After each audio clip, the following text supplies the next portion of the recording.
ونروح بعد كده للمركز العاشر مع أكتر فيلم مظلوم على الإطلاق، ماستر أند كوماندر The Far Side of the World. فيلم مظلوم حرفيا. تخيل فيلم يترشح ل10 أوسكار ويفوز منها 2 بس، ومش معروف ولا حد بيتكلم عنه إلا نادرا، يبقى إزاي مش مظلوم؟ وتخيلوا بأن جوائز الأوسكار اللي ترشح لها كان هيفوزها فعلا لولا أنه خسرها للفيلم المنافس له سنتها في 2003، الفيلم الثالث لذا لورد اوف ذا رينجز. يعني أكتر فيلم ربحا للأوسكار في التاريخ خدها من فيلم المركز ده.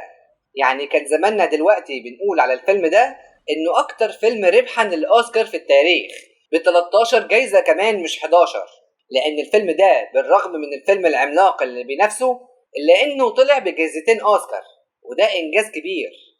والفيلم فاز اجمالا ب23 جايزة وترشح ل90 جايزة تانية، منهم ال10 أوسكار وال3 جولدن جلوب. متخيلين فيلم بالقوة دي موجود في قائمة ابرز الافلام المظلومة وكمان في مركز زي كده؟ ده كفاية لما تعرف بأن الفيلم فيه العالمي راسل كرو، دي لوحدها كفاية. ده غير أن الفيلم عمل إيرادات عدت 210 مليون دولار، بينما ميزانيته 150 مليون بس ميزانية سيد الخواتم كانت أقل من كده، 94 تقريبا.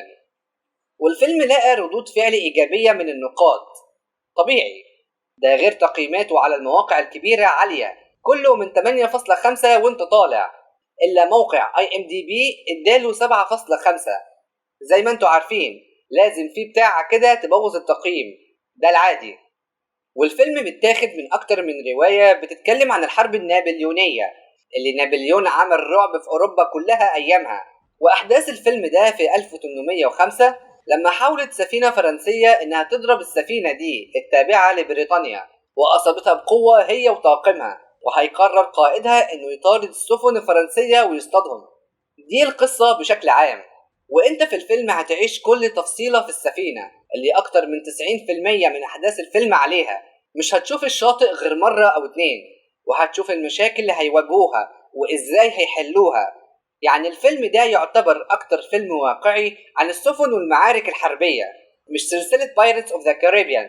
فيلم المركز ده أوقع وأدق بكتير، ولا أنتوا إيه رأيكم؟